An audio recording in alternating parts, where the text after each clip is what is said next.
about that through an example so you'll really understand what it means. So some examples of unconscious bias, people say, I don't think it really exists, or I don't believe in it.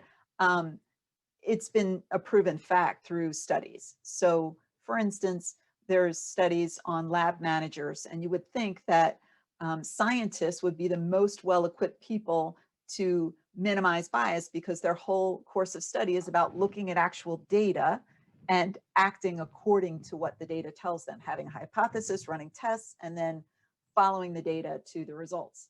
But unfortunately, scientists, even top scientists, will have their unconscious biases impact the way that they view people. And when they were looking at who should be a lab manager, and they were looking at identical resumes of men and women, they thought that the men were more competent, more likely, they would be more likely to hire them.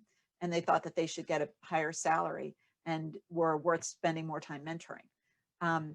Female scientists had as much likelihood of having these same biases as males. Why? Because we all grew up in the same world in which women were so disproportionately not seen as lab managers and scientists.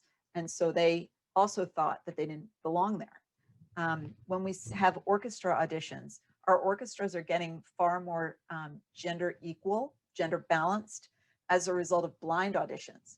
Orchestras were overwhelmingly white and male before blind auditions. There are much more women on orchestras now. It's still very much more white because of socioeconomic inequality among people of color, who therefore will have less access to orchestra, being able to practice, having the equipment, all of it that's necessary, but to play in the orchestras. But when you had the screens and people auditioned, we have now more women because people didn't see who was auditioning. We actually had to fix how they were auditioning, because when they would walk across to their seat and you would hear the clicking of their heels, that was enough to trigger the unconscious bias. So they started having the auditions with the women wearing socks, and that's what changed everything.